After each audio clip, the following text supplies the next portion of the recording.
لله وكفى والسلام على عباده الذين اصطفى على أفضل وخاتم محمد الأمين وعلى آله وصحبه أجمعين وبعد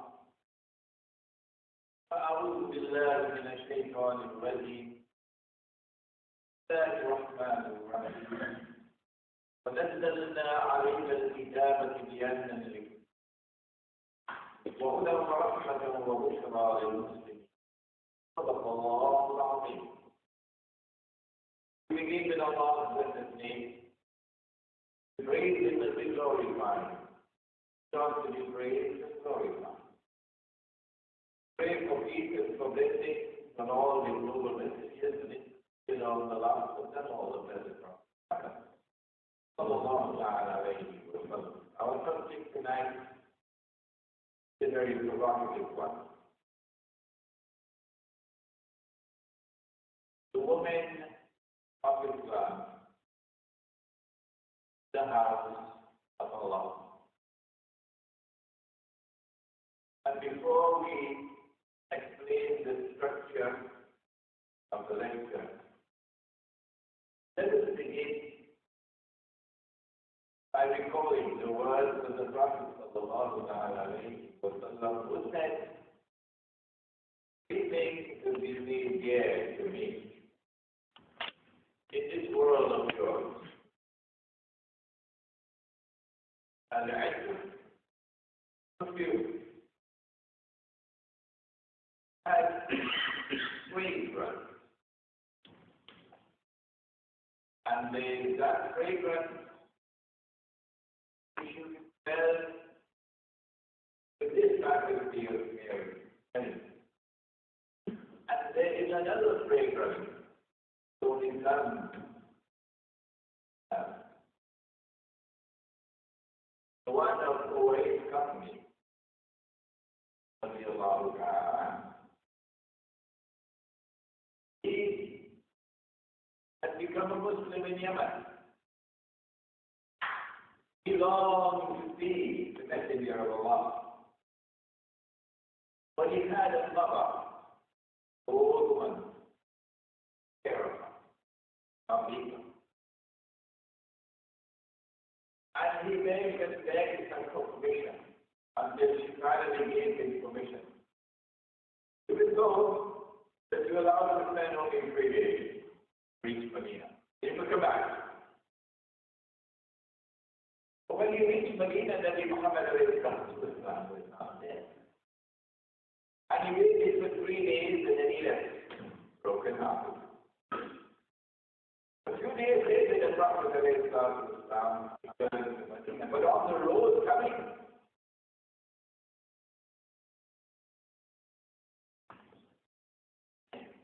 what is this fragrance? Where coming from? Somebody else has smelled it, only he. We couldn't smell it. When he arrived in Medina, then he was told that the way his company of the Allah had come and had gone back on the same road. And so that love had been transformed into fragrance, right? And so when he said 3 things will be made dear to me in this role of yours, he may not be talking only about this perfume, fragrance. And the second one he said was as-salat. But the third one was nisa, woman. Because he knew what modern Western civilization does not know, that in the relationship between the male and the female there is that which produces fragrance and which allows a man to scale the heights, intellectual heights and spiritual heights, providing that the woman is a woman. provided that the woman is still a woman.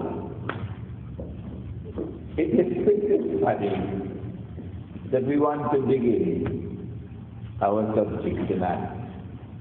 This lecture you may not see the relevance of it today, but I tell you, 20 years and 50 years from now, you remember this lecture tonight. 20, 30 years from now, I anticipate there will be a masjid built for women only. We don't want any men in this country. The reason why we built our own masjid is because you denied us the right that Allah gave us in your masjid. And we'll be quoting the very same ahadith that I'll be quoting here tonight. And in that masjid for women only, a woman will be the imam. And she will be on the minbar and she'll give the khutbah. And when that happens, you remember this lecture tonight. In the first part of the lecture, we will look at the world today and what is going to come tomorrow, as anticipated by the Prophet sallallahu alaihi wasallam. In respect of the world of women, something strange happening in the world of women. And in the second part of the lecture, and I hope you will not be upset with me with the second part, we will look at the rights that Allah gave to the women of Islam in the house of Allah.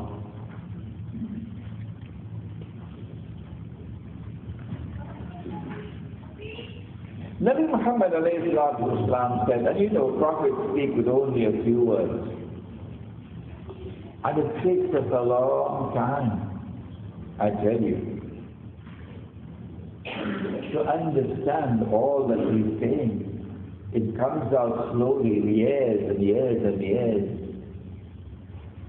He said one of the signs of the last day would be that women would dress like men. Oh, I heard that many years ago.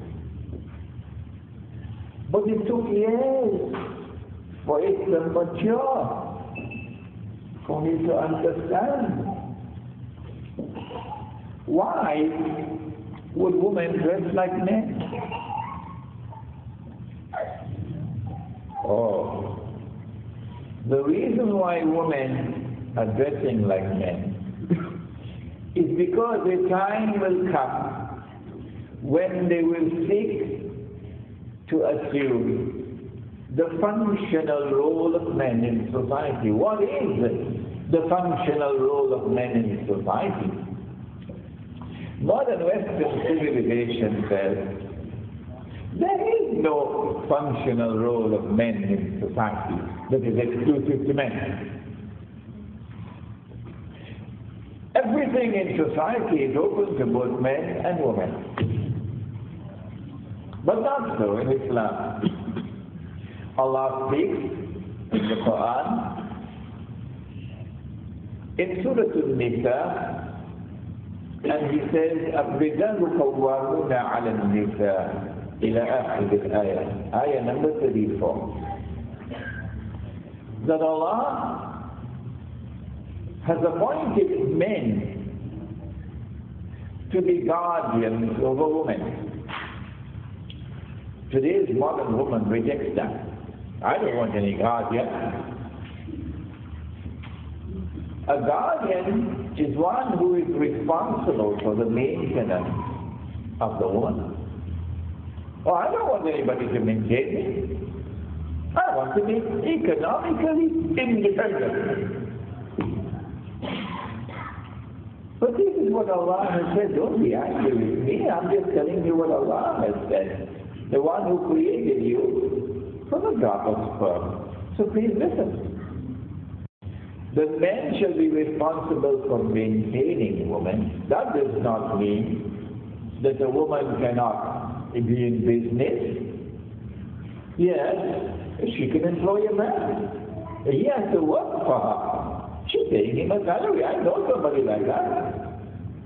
He was working for a woman whose name was Khadija, radiyallahu ta'ala anha.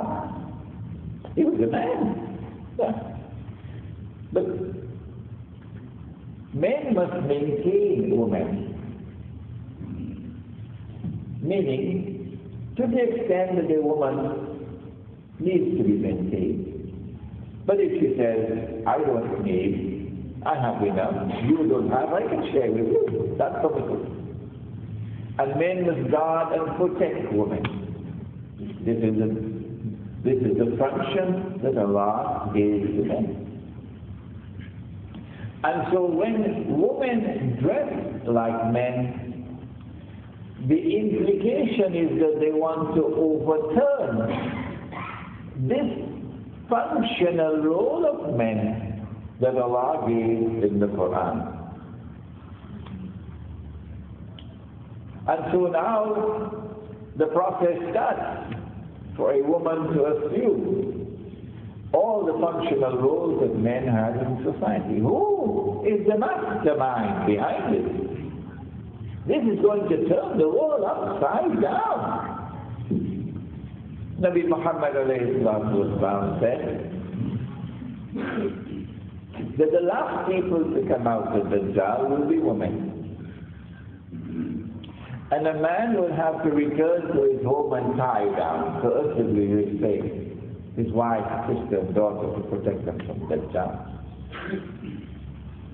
Talking precisely about something which will come and seek to sweep the world of women off their feet, presenting to them something that looks like heaven for women, when in fact it would be hell itself. And so the mastermind who wants women to dress like men is Dajjal. Is she dressing like that now? Oh yes. When she goes to work, you see her in a jacket and the trousers, sometimes a tie. You'll find her as the police officer. Yes. You find her in the military as an officer in the armed forces. Yes. You'll find her in government. And there will be a certain number of seats in Parliament reserved for women. And then you'll find people talking about what percentage of your cabinet is women. And then, well, why not? She can be the head of state as well. She can be a Margaret Thatcher.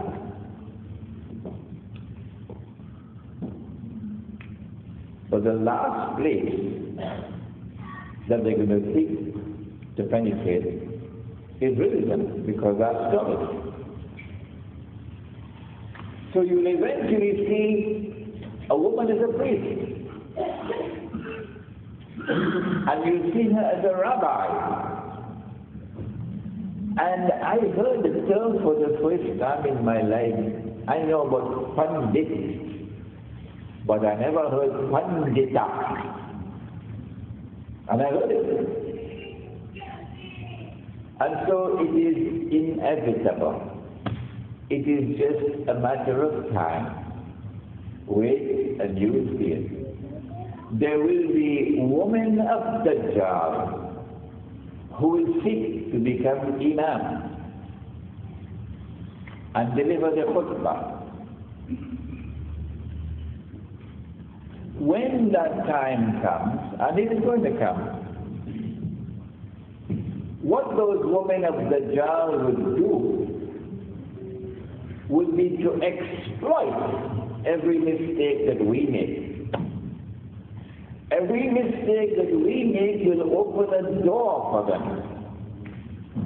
And you may not be around to see it, but your sons will pick the music tomorrow. Why did my grandfather, why did my father create this opportunity for them? In anticipation of that day, we're telling you tonight, what are the rights of women in the house of Allah? When we know what are the rights of women in the house of Allah, if those rights are now denied to her, don't react with anger towards the speaker. No. Rather, weep for tomorrow that is coming. Because so long as you deny her those rights in the house of Allah, it is as certain as the sun rises in the east that she's going to exploit that tomorrow to build a masjid for women only. And when she starts quoting these ahadith, we will be quoting tonight. 20 years from now, your daughters are going to be seven. And your daughters are going to flock to that masjid where a woman will be on the minbar giving the khutbah and leading the salah. That is the context in which we are giving this talk tonight. This hadith is in Sahih Muslim. Nobody can take it out. It is still there. What did the Prophet say, sallallahu alayhi wa sallam? He said, أحسن الصفوف للرجال أولها وشرها آخرها وأحسن الصفوف للنساء آخرها وشرها أولها. The best row for the men, meaning in the masjid, is the first.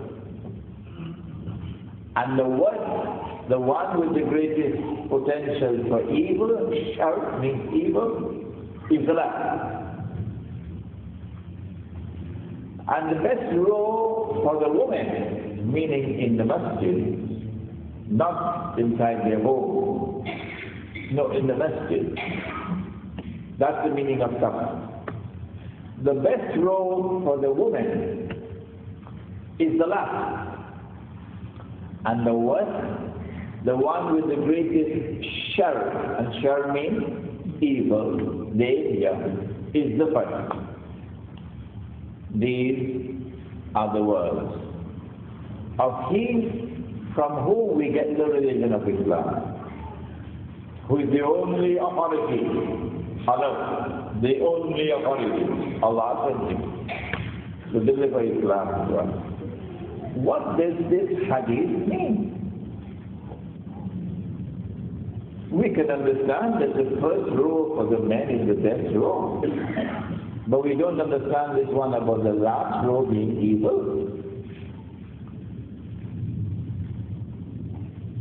And when he says that the last row is the best for the woman, it looks as though he's talking about women performing salat in the masjid. Or are women allowed to perform salat in the masjid? Isn't it strange that around the world today there are many, many, many masajid where it is prohibited for women to come and pray? In my island of Trinidad, a wealthy family built a masjid. And a woman from that family came one day to perform salah. She's a businesswoman. She just wanted to perform salah and leave quickly. She went to the last row and stood up. to perform salah. A man came up in front of her and started shouting at her, "Get out of the masjid. Women are not allowed in this masjid." The woman continued to perform her salah, ignoring the man. For the entire time that she was performing her salah, he kept on shouting, "Get out of this masjid. Women are not allowed in this masjid." When she was finished with her salah, she made salam, did not wait to make dua, she got up and she left very quietly, without speaking to the man. This happened in my island of Trinidad. From where did we get this? That women are not allowed in the masjid.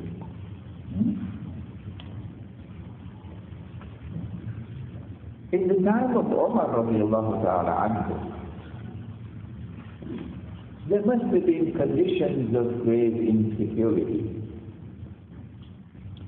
And since men are the guardians of a woman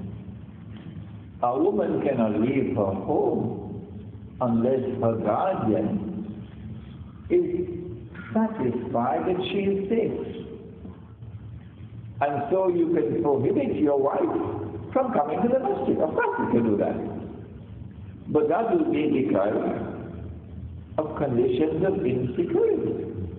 Yes. But that cannot be a permanent ban. Because if you make it a permanent ban, then you have changed the religion. Because from this hadith we know that women came to the masjid for salah. And Nabi Muhammad alayhi salatu wasalam has himself said specifically, do not prohibit women from coming to the masjid for salah. You can say to your wife, it's better for you to pray at home, but if she says, I want to come to the masjid, as the wife of Umar radiallahu ta'ala, he is the Khalifa, and she wants to come to the masjid, he would not stop her. Why don't you stop me, she said. Amir al-Mu'minin, why don't you stop me? She used to say this. He could not. Because she had the right to come. Because Allah's Messenger gave her the right. The only time he could stop her is if there are conditions of insecurity. And even now, right here in Mitchell's place, if there are conditions of insecurity, you can tell your woman to stay at home. Not allowed to come to the masjid. You can do it now. And so if women are banned from coming to the masjid, you've changed the religion. What is going to be your fate on the day of judgment? Hadith is in Sahih Bukhari, but in two forms, both of which are dangerous. That it will be very hot on the day of judgment. Heat will be terrible, and will be very thirsty. But the ummah of Muhammad sallallahu alayhi wa sallam will be coming to him, and he will be standing by al-Kawthar, the spring of water, and he'll be offering water to members of his ummah. But there will be some who would come to him, and he would refuse to give them water. And they would say, "O Messenger of Allah, we are Muslims. We are members of your ummah." He would say, "But you changed your religion after I left. No water for you today." That is one form of the hadith. The other one is worse than that. In the other form, it is Allah who instructs him, don't give them any water. Allah who instructs him, don't give them any water. because they change the religion. The worst place to change the religion is in the house of Allah.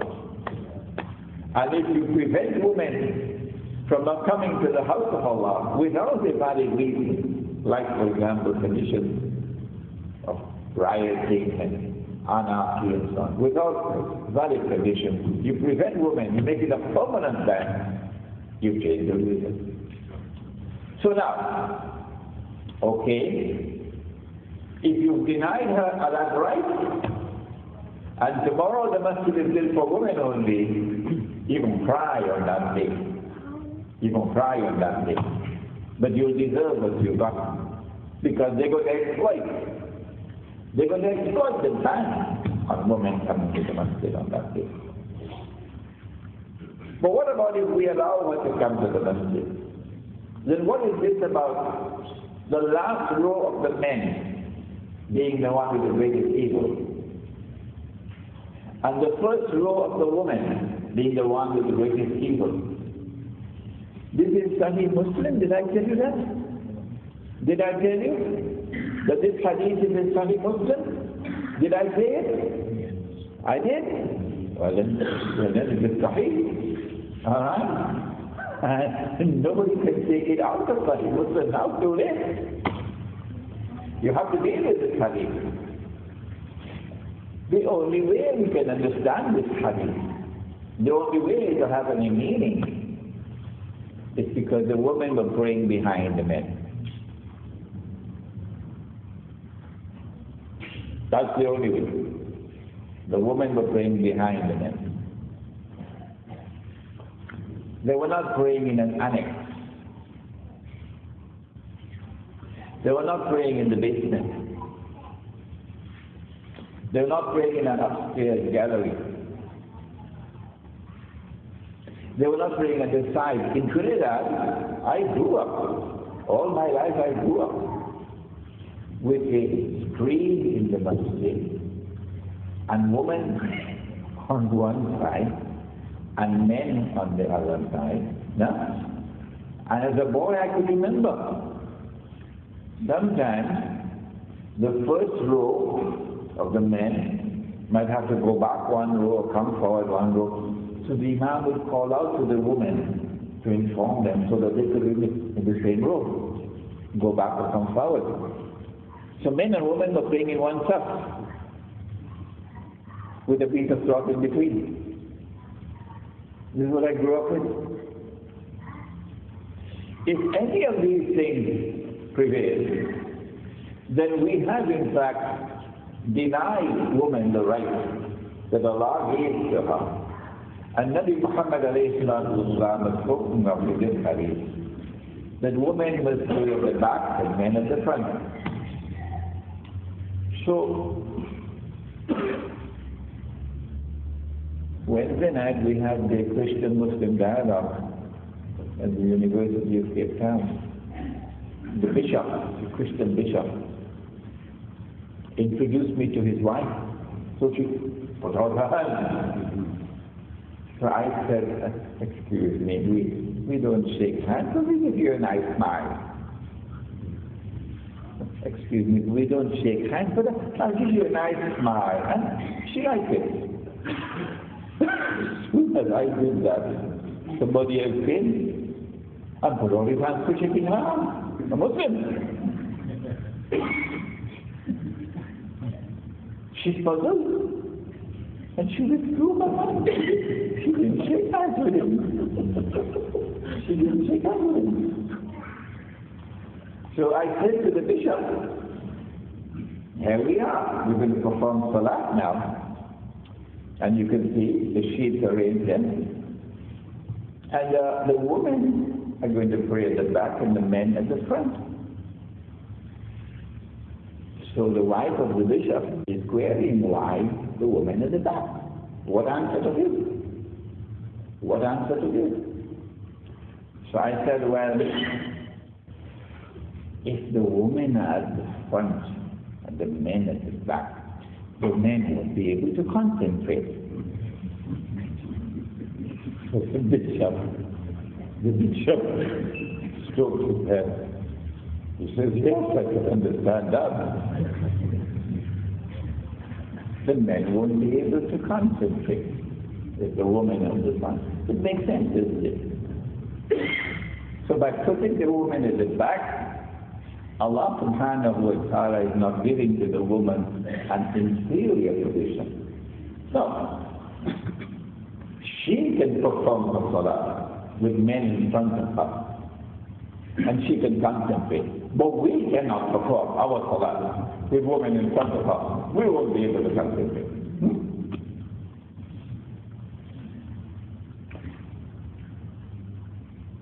But why the evil? If the woman at the back and the men are at the front, why is it that the last row of the men have the most evil and the first row of the women have the greatest shar? Because that's the hadith I quoted for you. There's only one way to understand that. Only one. And that is that as the row of men keep on going backwards, and the rows of the women keep on coming forward, eventually they will approach each other and be close to each other. And because of the physical proximity of men and women, there are sparks which fly when men and women are close to each other. That's where the danger lies. Oh, I see. Well, that means that there was no barrier between the men and women. Because if you put up a barrier between the men and the women, then there will be no physical proximity. They will not be going close to each other. And therefore you can take this hadith and put it in the cold storage. Yeah, take this hadith and put it in the cold storage. Because there's no longer any question of shar. That's common sense. So that means that in the time of the Prophet ﷺ, men and women performed their salah in the masjid, number one. Men prayed at the front and women prayed at the back. Number two, there was no barrier between the men and the women. Number three, and therefore the conclusion is that men and women prayed in the same space, not in two separate spaces, in the same space, with the men at the front and the women at the back. But that's not all. There is more. You may not have ever heard it, because this hadith has been put into the cold storage of the fridge.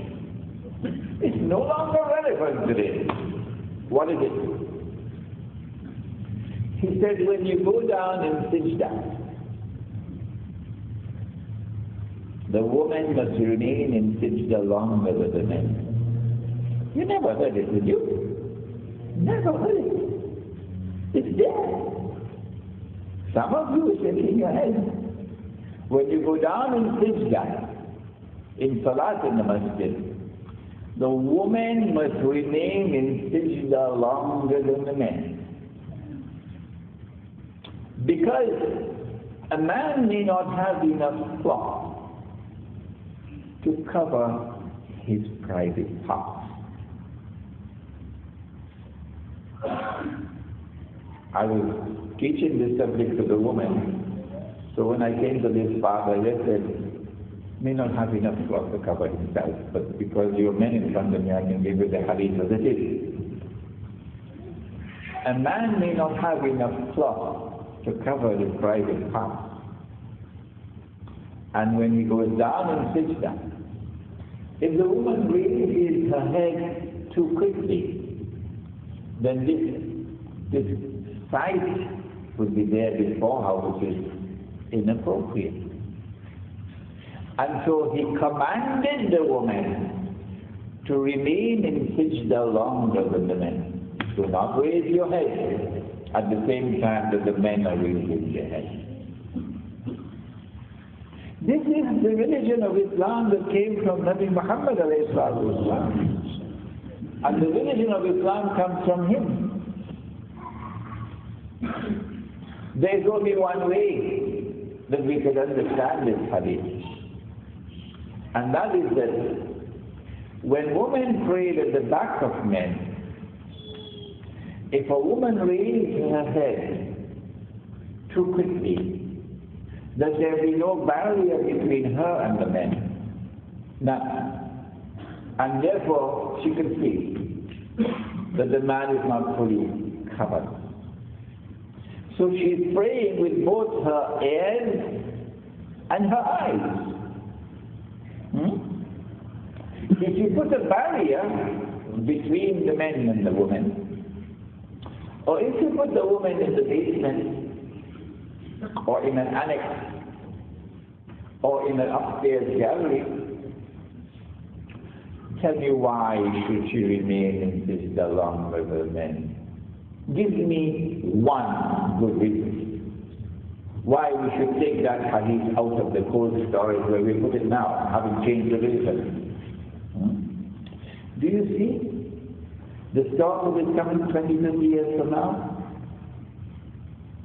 Are you seeing what they're going to be arguing right here in Cape Town?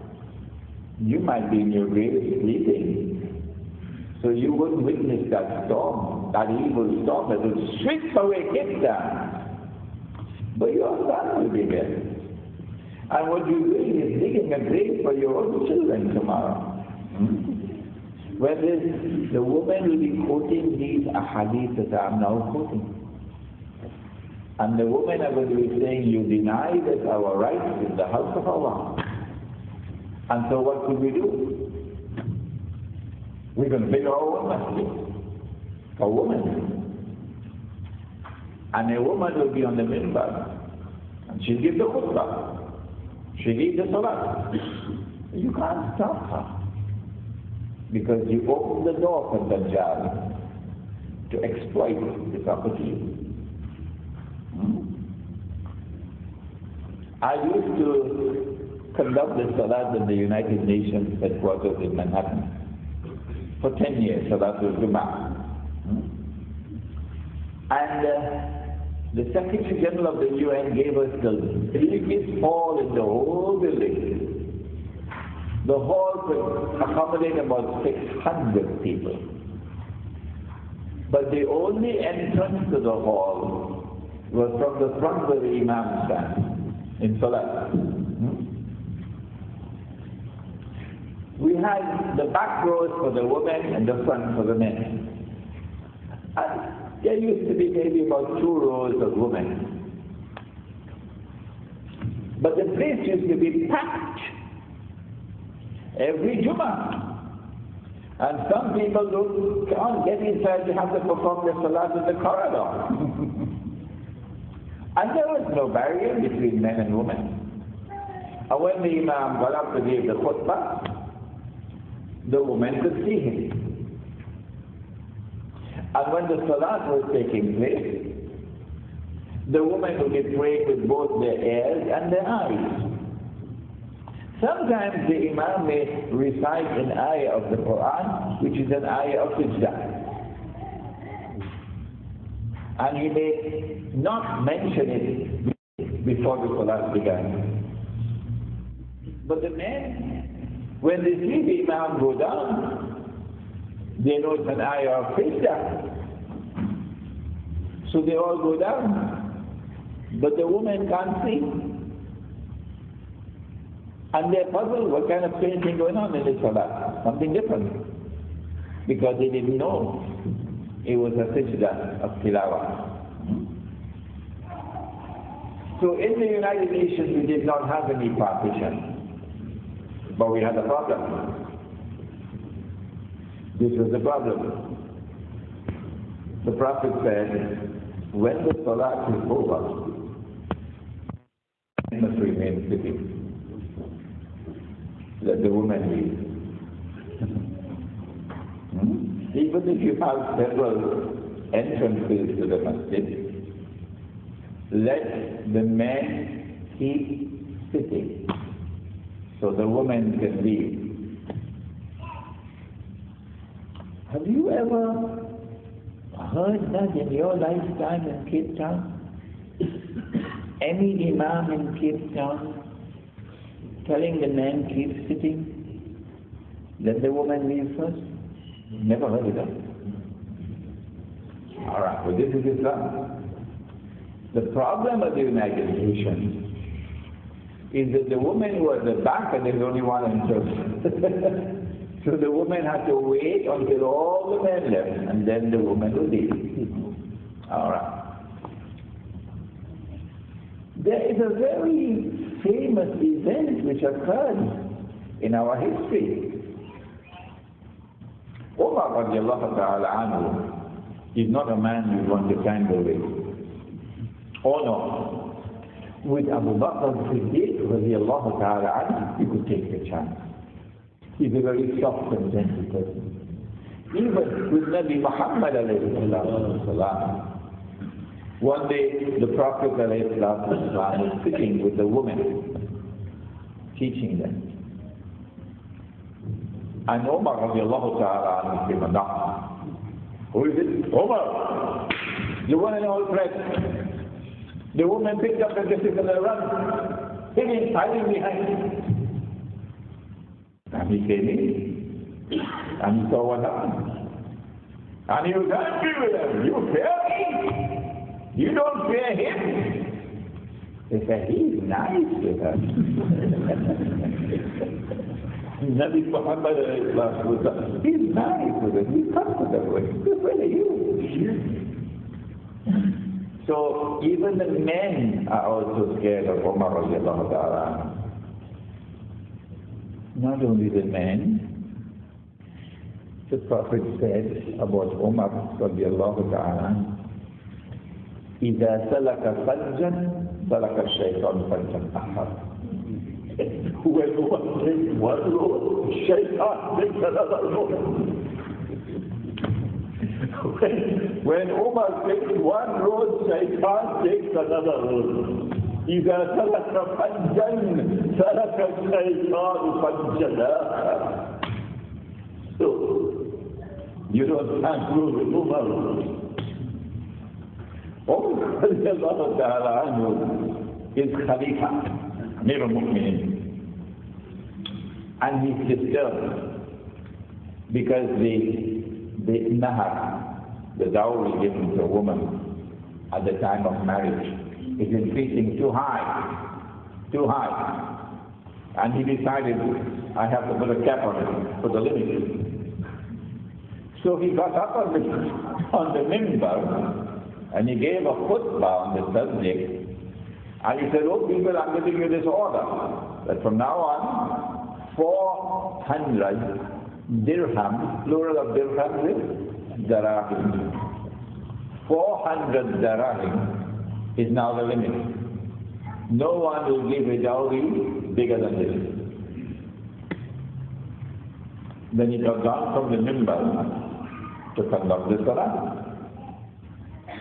A woman got up. She's sitting at the back. She got up. She said, Omar, you cannot do that. If you had dropped a pin, you could hear it.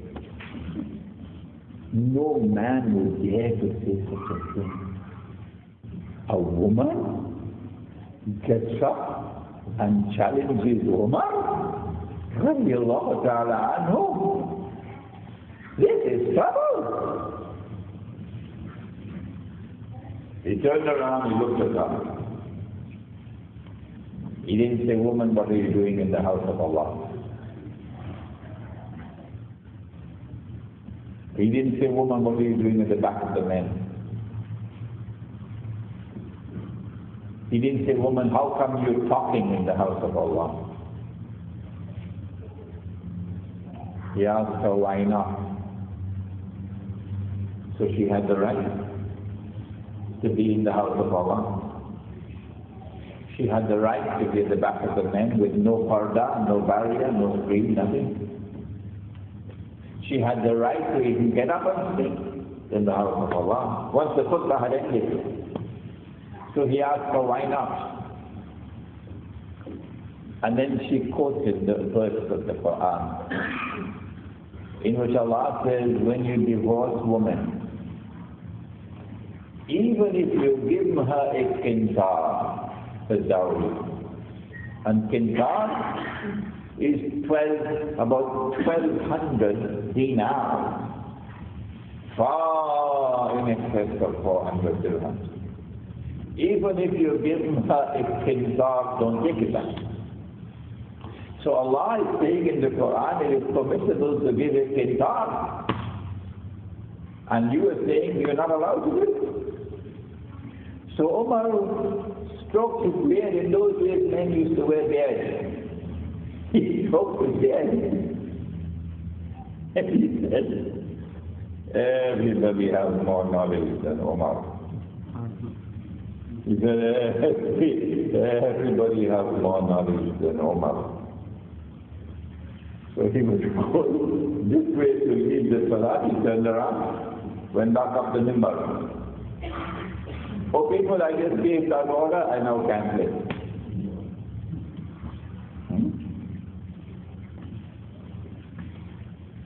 And so this was the status, and this was the place, and this was the role of women in the house of Allah at the time of Umar radiallahu ta'ala anhu.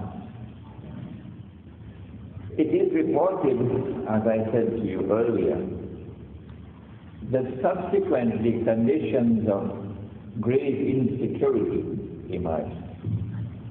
And he's reported to have prevented the woman from coming to the masjid, but that was temporary. That was not ever meant to be permanent. But if you make it a permanent ban, you will now change the religion. And if you change the religion, you're not going to get any water from Kawthar on the Day of Judgment.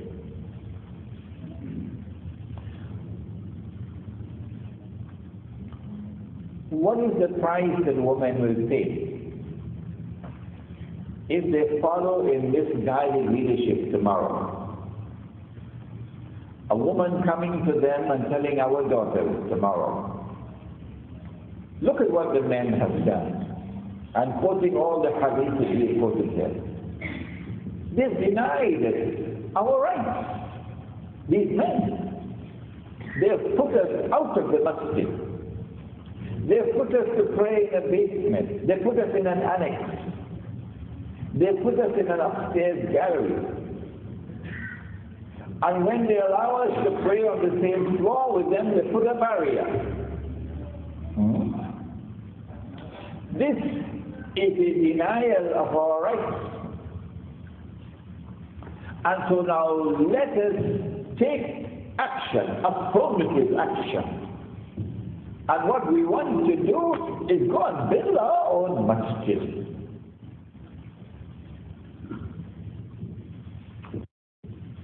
And in our masjid, a woman will give the khutbah, and she will lead the salah. So we teach those men a lesson. We want our daughters who are present here tonight to prepare themselves to respond to such women.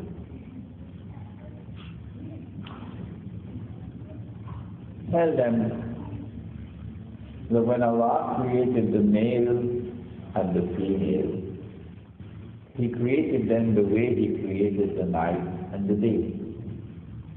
He said so in Surah Al-Layl. وَاللَّيْلِ إِذَا يَغْشَى وَالنَّهَارِ إِذَا تَجَلَّى وَمَا خَلَقَ الذَّكَرَ وَالْأُنثَى. In fact, He didn't have to say the next ayah because it is already implicit. In the سَعْيَكُمْ لَشَتَّى is already implicit. That men and women are functionally different.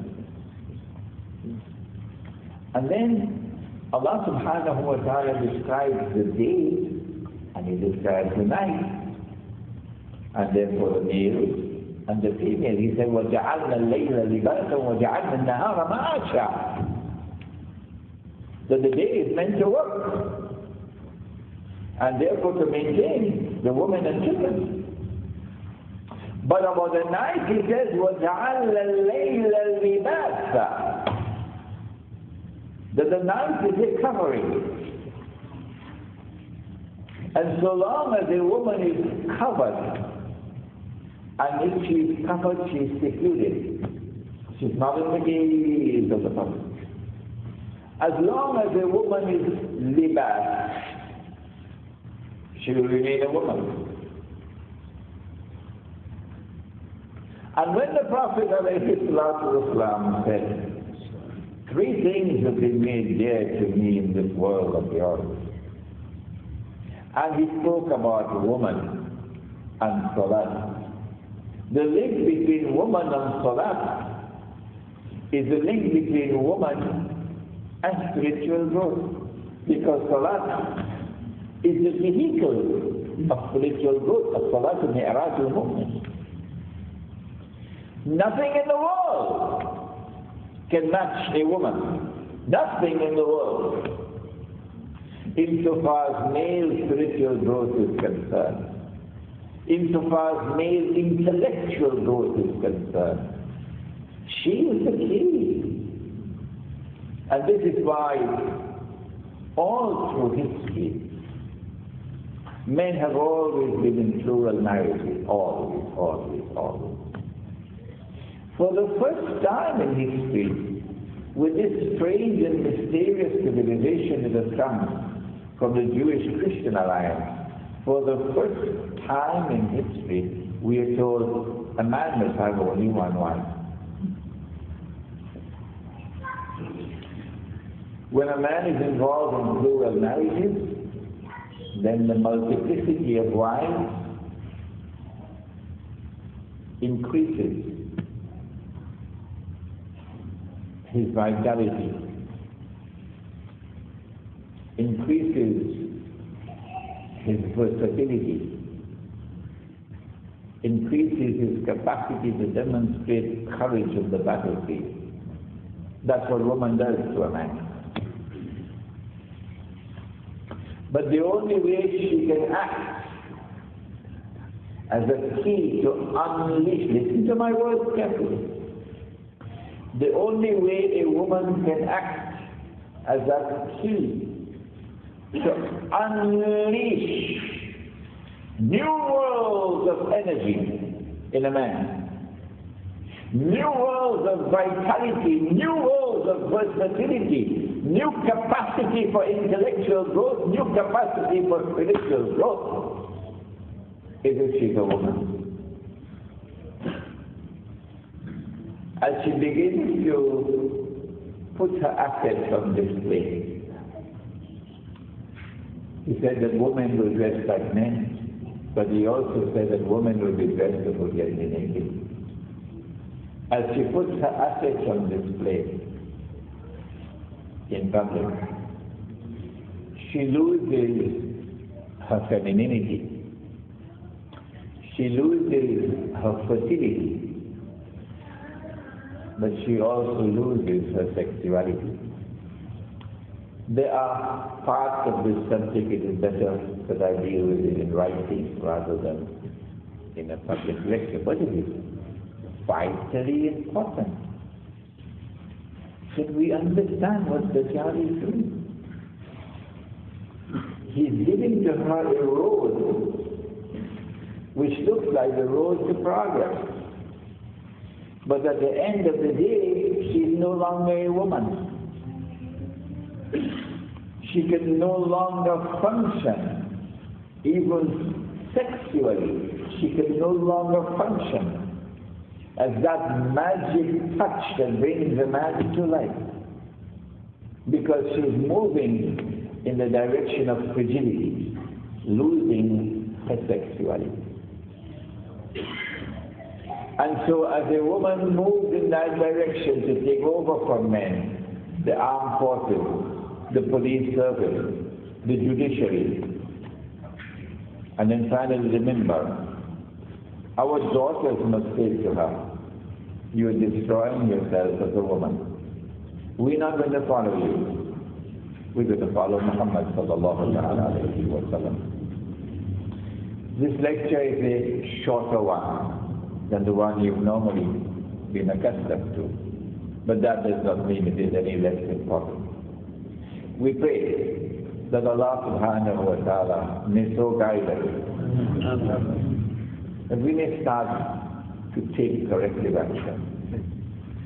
The correct mistakes that we made, so that that day would not come when you have to remember this lecture and say to ourselves, you know, somebody did come and tell us that this is what's going to happen if we stay with the denial of rights to women in the house of Allah that Allah gave to them. ربنا تقبل منا إنك أنت السميع العليم وتب علينا يا مولانا إنك أنت التواب الرحيم برحمتك يا أرحم الراحمين آمين. Aisha radiallahu ta'ala anha, who was leading an army shortly after the death of the Prophet ﷺ.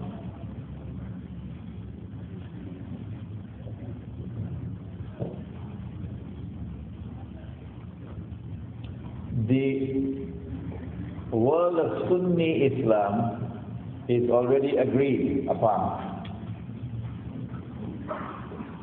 4 of the successors of the Prophet sallallahu alayhi wa sallam as al-Khulafa al-Rashidun, rightly guided. These are the best. Abu Bakr radiallahu ta'ala anhu, Umar radiallahu ta'ala anhu, Uthman radiallahu ta'ala anhu, and Ali radiallahu ta'ala anhu. And so the time when Uthman radiallahu ta'ala anhu was assassinated, and Ali radiallahu ta'ala anhu was appointed the Khalifa, it was the duty of all to submit to his authority.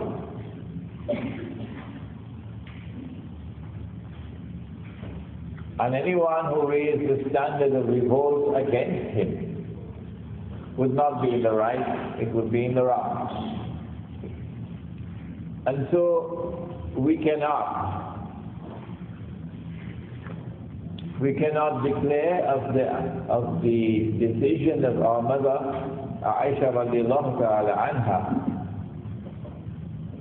in rejecting the authority of the Amir al-Mu'mineen Ali radiallahu ta'ala anhu to have been rightly guided on this issue. But even so, we still recognize her to be a teacher of this ummah. Any other questions? Yeah.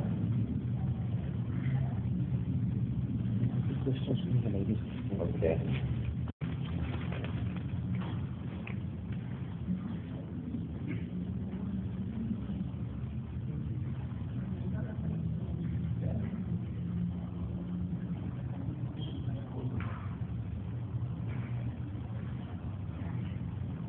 And the question is with reference to hijab in the Quran. The Quran speaks about women wearing their head coverings over their bosom. It does not say that the head has to be covered. Is there any other verse of the Quran which further explains this matter of covering of the head? If you want to know what the verse of the Quran means, and the Quran itself does not make it sufficiently plain to you, what do? The Quran declares that Nabi Muhammad alayhi salatu wasalam was sent لِيُعَلِّمُكُمُ الْكِتَابِ, to teach you the book. And so this is known as usul al-tafsir, the principles regulating the explanation of the Quran, usul al-tafsir. And when the Quran itself does not explain itself, Then the next source is Prophet sallallahu alaihi wasallam. And what does he say on the subject in explaining the Quran? Asma radiallahu ta'ala anha came into the home while the Prophet ﷺ was in the home, and she was wearing clothing which was transparent. And he turned his face away and he said, Asma, when a girl reaches the age of puberty, nothing must be seen of her body except this, and he pointed to the face, and this, and he pointed to the hands. This statement of the Prophet ﷺ is explanatory of the Quranic guidance. Crystal clear, without any room for any ambiguity. The problem would be for those who have an insufficient knowledge of usul al-tafsir, and that is the principles regulating the explanation of the Quran. In usul al-tafsir, the first principle is that the Quran explains itself. The second is that the Prophet ﷺ explains the Quran, and then there are others after that.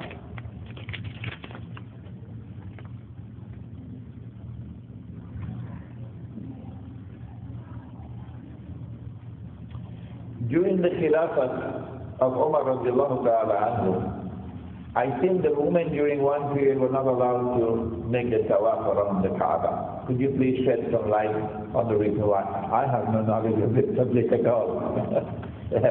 Any other questions? Yes. I'm asking this question so that we all can benefit, but especially the women, regarding marriage. Is it permissible or should the man ask permission from his wife to marry another woman? Well, I just made it difficult for you all. I just made it difficult for you all. I made a promise to my wife, and I have absolutely no regrets of having made that promise. I did it freely. She never asked me to make the promise. No. And there was no obligation on my part to make the promise. It was done freely. I made a promise to her that I'd never take another wife without her permission. And I did that because of something that happened, in which I felt so proud of the way in which she had acted. But you don't have to make that promise. And your wife should not ask it of you to make that promise. If you want to make the promise, it's for you. You're free to do that. But when you give your word, you will keep your word. No, there is no obligation on a man to seek permission from anyone, even from Amirul Mu'minin, from anyone, from any government, from any law, if he wants to take another wife. He must, however, ensure that the marriage is contracted in public, not in private, so that the world would know, the community would know, this is my wife. Men like the sunlight, rats like the dark. Number two, that if he wants to take a second or third or fourth wife, he must have the means to maintain them.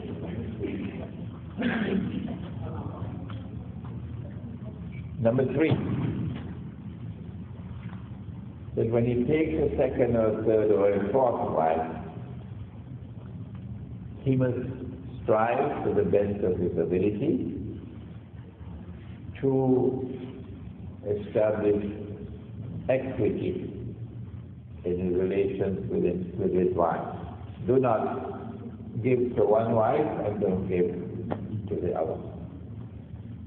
Once he does that, he is on the right path. If he can practice marriage in private and his wife does not know about it, then that is something shameful, very shameful. So she will be informed about it, but she does not, you do not need to seek her consent. Any other question? Yes? We know that in the past, the women took part in battle. Also, in Hola, in Hola, in the killed in the 1940s. Yes. At the time of Omar, he had appointed a woman as market inspector. That he appointed a woman as Market inspector. market inspector. Yes, in the book of Hamidullah. I'm not aware of this. Go ahead. Anyway, so women have worked in the time even of the Khulafa Rashidin and have fought in the military. They have fulfilled the role of men. And we know that in the same time, the women are fighting the Russians. So would that always your view on women? Those who believe that I am wrong, and there's evidence to the contrary, and that in Islam, Allah has not appointed for men a functional role different from women. If this is your opinion, you don't have to follow what I've said. I think I have spoken with clarity, and I have used verses of the Quran to establish my position very clearly. So an incident in history here or an incident in history here cannot take the Quran and turn it upside down. الرجال قوامون على النساء is as crystal clear as the daylight. An incident here or an incident there, some of which I never even heard about, cannot take the Quran and turn it upside down. No. The functional difference of men and women is established as clearly as the daylight in the Quran. And it is Dajjal's mission when he says that women will be dressed like men, to have women seeking to assume the functional role of men. A woman can be a businesswoman. I think I mentioned it. And a man could be working for her as her employee. I think I mentioned it. She would be his boss. And I mentioned the name of one such woman who has an employee working for her. But that does not reverse the functional role of the lady in society. Now, she is still subject to the authority of her husband. Any other question? Announcement.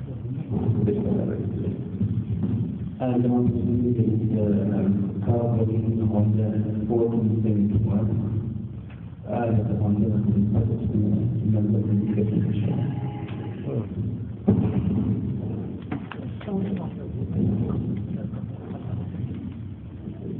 Oh.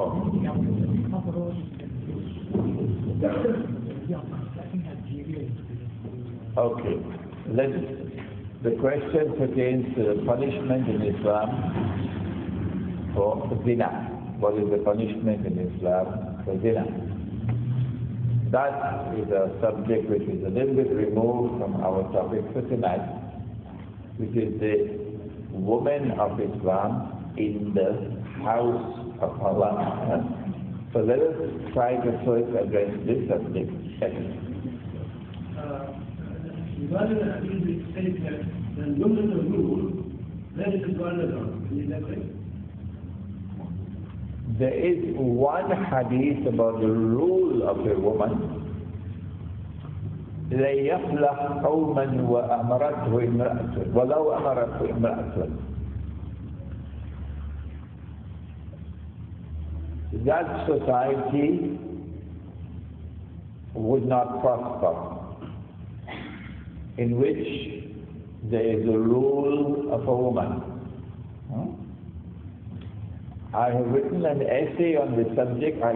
Perhaps it is outside. There's a book entitled signs of the last day in the modern age. And in that book, this subject is dealt with. Can Muslims choose a woman to rule over them? Number one. And tonight's lecture as well.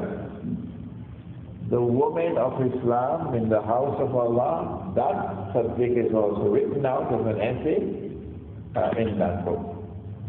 No, Islam does not permit the rule of a woman over men. Now, any other questions? Or shall we? Yes? I'm looking at the evolving roles and responsibilities of women, particularly in the advancement of technology and how their behavior changes. What's your comment on TV as a medium of perhaps as a job and services and those kind of things, shaping the structure of women's role? Television certainly has its benefits, but the Dajjal is very skillful. He gives you something in which there is manifest benefit so that you have to accept it. But then he put in a little piece of 5% of poison. So as you take the 95% of the apple and you eat it, you'll also get the 5% of the poison in you. Taliban in Afghanistan banned television. And it didn't work. Because as soon as Taliban was pushed aside, the Afghan people hungrily returned to television.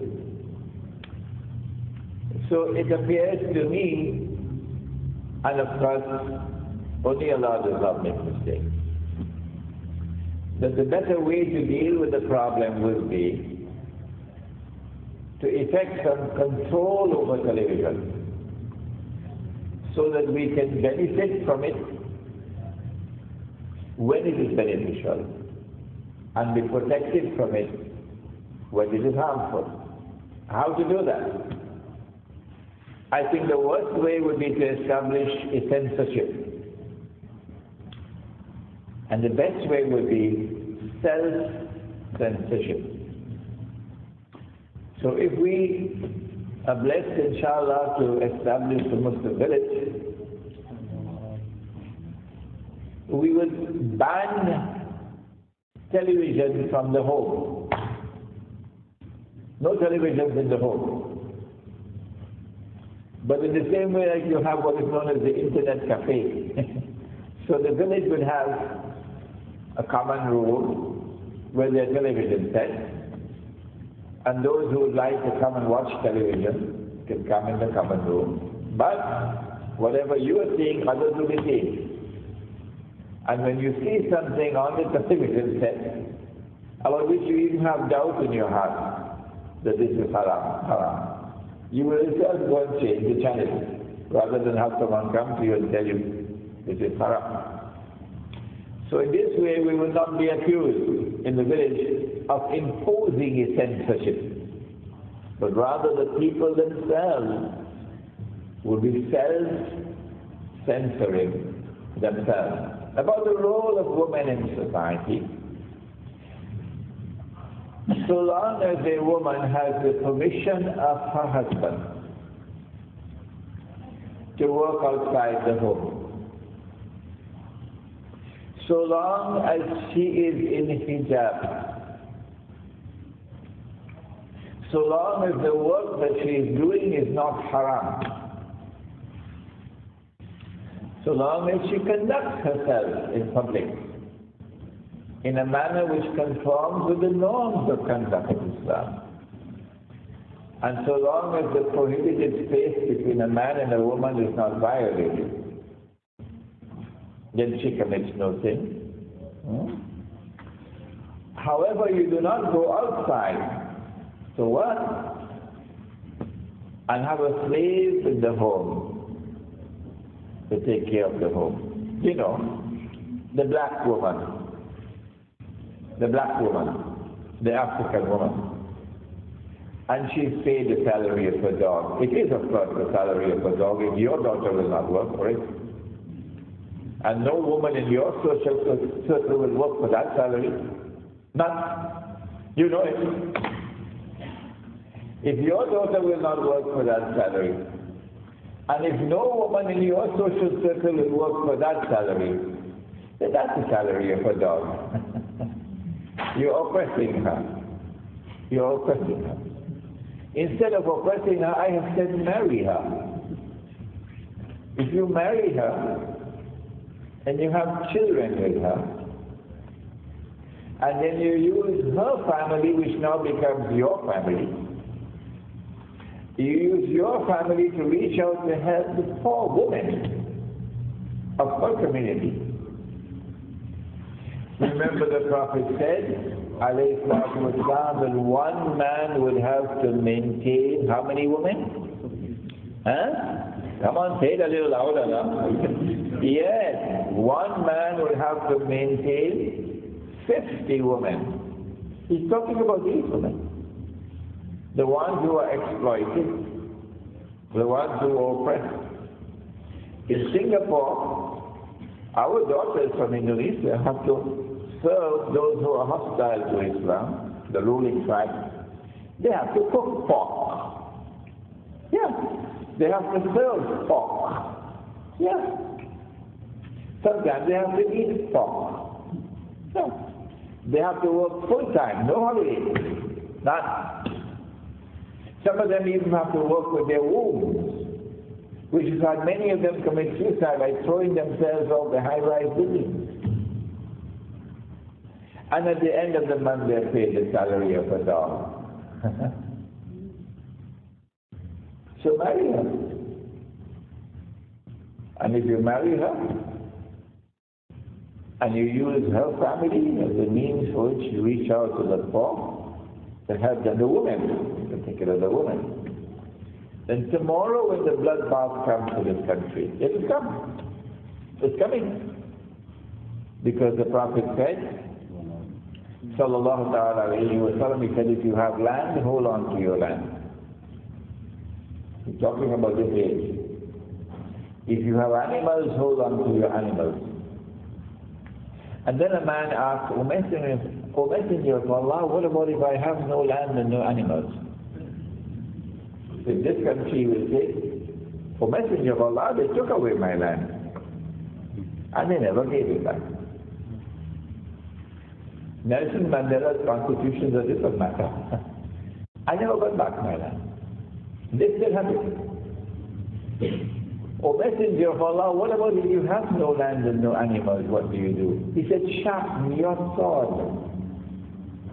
If people want to condemn Muhammad alayhi salatu wasalam for that statement, that's their business. But these are his words, sharpen your sword. And they are going to sharpen their sword in this country one day.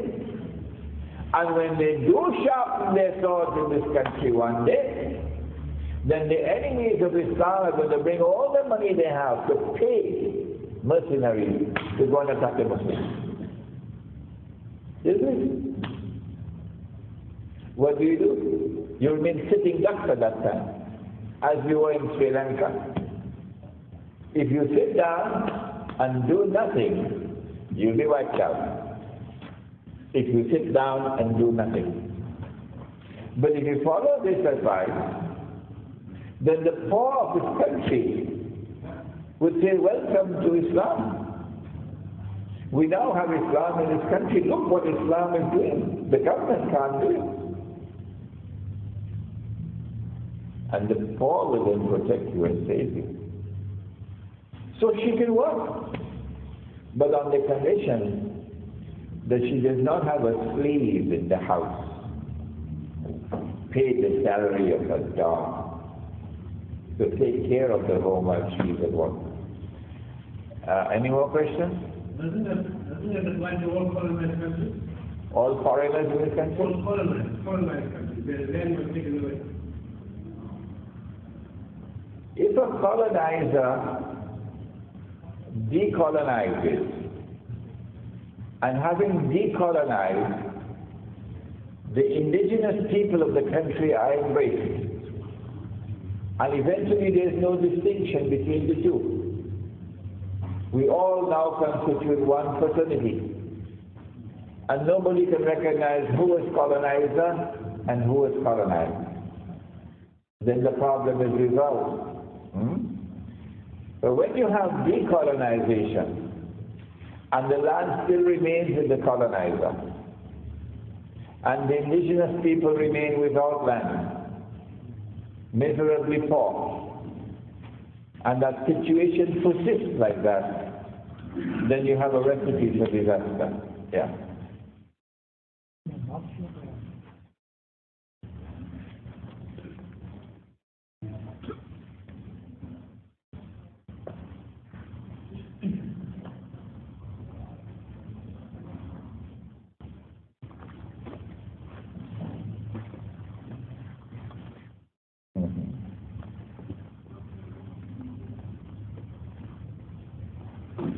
Most of our women are working today. What is the role of a man if he's at home or if he's unemployed? I know a case in Trinidad, husband and wife. The wife is my dear student. They have 8 children. 8, mashallah. They both attended George Washington University. They both did the master's degree. When she is going in the morning shift, he is doing the babysitting. And when he goes in the afternoon shift, she is doing the babysitting. So the management of a family, to the extent that either partner has the time to devote to it, is a joint effort. Taking care of children is a joint effort. But if a man is employed outside of the home and it's his responsibility to maintain the home, not hers, and she says, I want to pursue a career, she can't say, well, you must stay home. Let me go and work. Because Allah did not appoint her to maintain the family, He appointed him to maintain the family. Okay? If he is unemployed and he cannot get a job, and she is working and she is maintaining the family temporarily until he can get a job, sure, they can work out an arrangement whereby he is helping out in the home. But that's a temporary arrangement. This is a good topic for women. Unfortunately, no technical provisions were made for women to ask questions. This is precisely the problem. If tomorrow there is a masjid where the men are at the front and the women at the back for salah, as it was at the time of the Prophet ﷺ, with no barrier, you can perform your salat in that masjid confident in your heart that there's a greater likelihood that your salat will be accepted. Should you not go?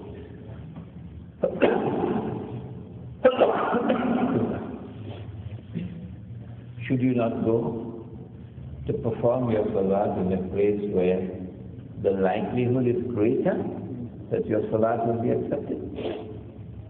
Does you perform your salat in a place where the system of salat as given by the Prophet ﷺ has been changed? So not only women but men should look for such a masjid, and when you find such a masjid, go there. If only to have greater assurance in your heart that your salat would be accepted. In such a masjid, the woman can ask a question. She can ask a question. Because the time of Umar radiallahu ta'ala anhu, she got up and she asked the question. Is a husband allowed to stay angry with a wife for more than a week? Difficult question, huh? I believe, I cannot remember the hadith clearly, that the Prophet spoke of 3 days. And he didn't say whether it's man and woman, two Muslims, whether it be male and female or husband and wife, 3 days. So if after 3 days you're still not talking with each other, I suggest you make a nice hot cup of coffee and give it to him. To answer this question, we need a certain usul al-tafsir,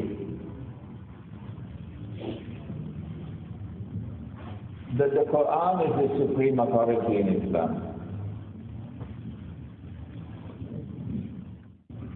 And the hadith is explanatory to the Quran.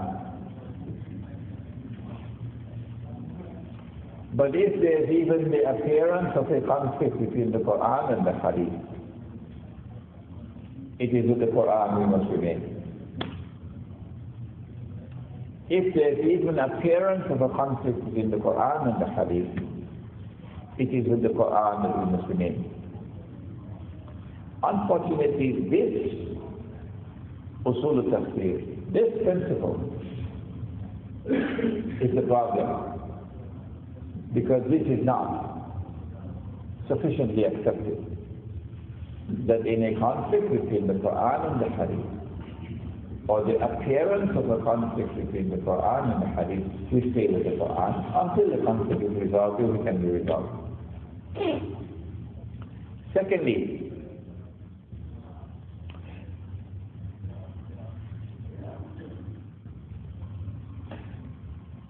in the Quran, in Surah Al-Baqarah,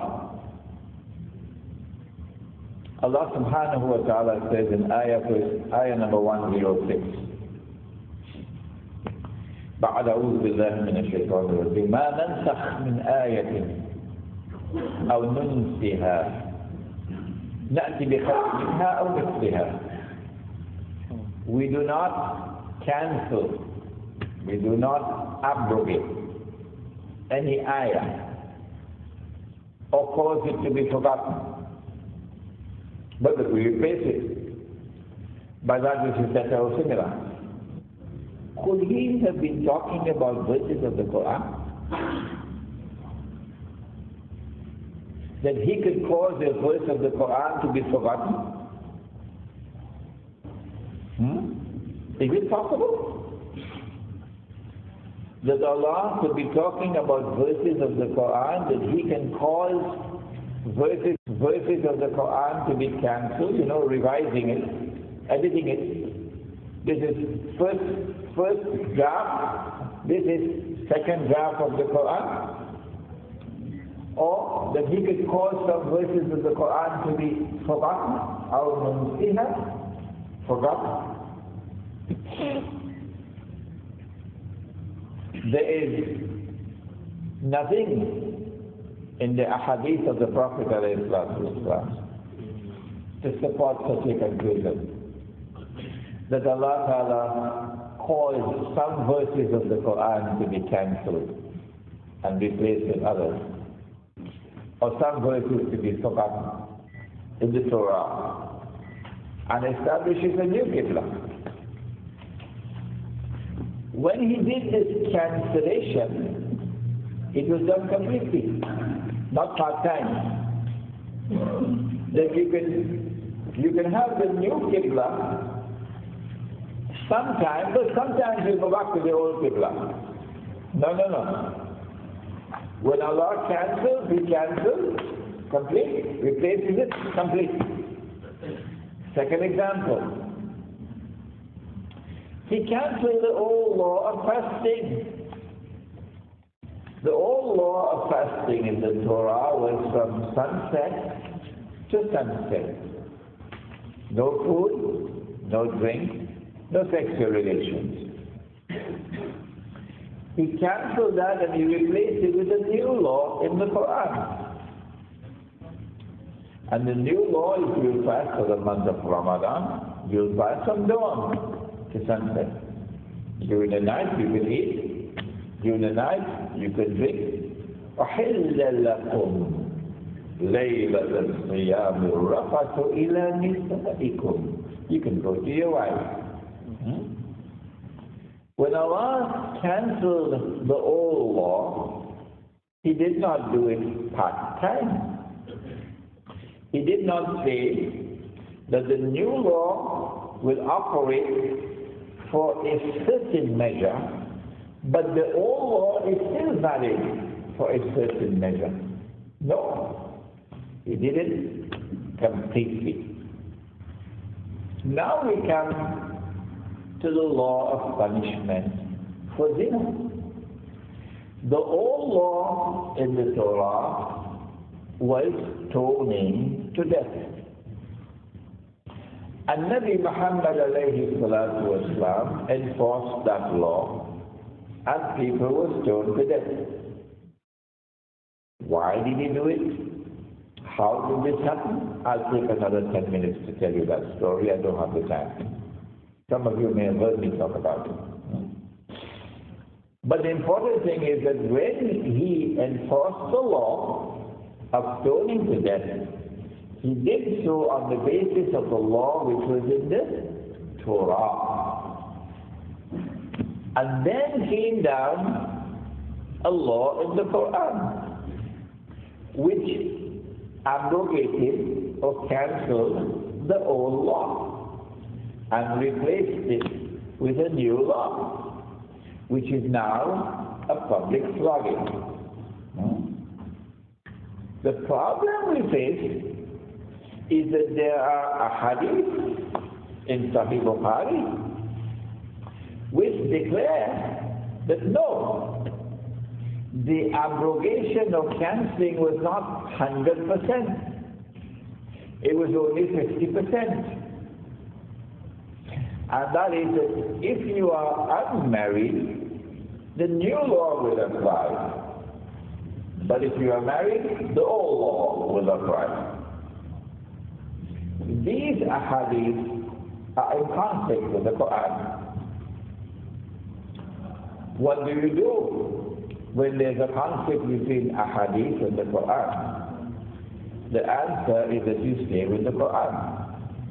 But there will be some people who will want to argue and argue and argue and condemn you and want to declare that you are wicked in saying these things. You must show patience and patience and patience. And when you have shown enough patience with such people, then you challenge them.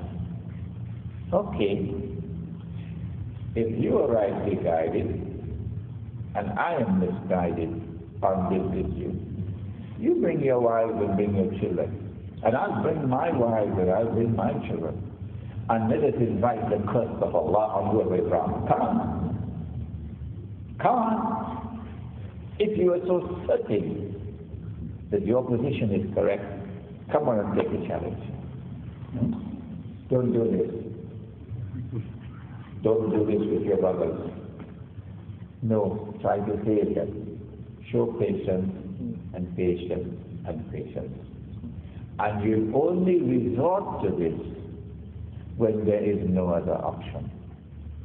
When you resort to this, you must have the absolute confidence in your heart that this is the right position. Otherwise, don't do it. ربنا تقبل منا انك انت السميع العليم وتب علينا يا مولانا انك انت التواب الرحيم. اللهم انت السلام وانت السلام تبارك ربنا وتعاليت يا ذا الجلال والاكرام. اللهم انك عفو كريم تحب العفو فاعف عنا. وصلى الله تعالى على خير خلقه محمد وعلى اله وعلى اصحابه اجمعين برحمتك يا ارحم الراحمين. السلام عليكم ورحمة الله وبركاته. جماعة المسلمين، الكتاب صلى الله عليه وسلم من لم يذكر الله لم يذكر الله. If you don't show our gratitude towards the human race, if you want to show our gratitude towards Allah, we are of the Jama'ah movement in this place. We want to thank Sheikh Imran, inspiring words, and we would like inshallah next time come to Christian again inshallah to visit our Allah. الله عنه كثيرا.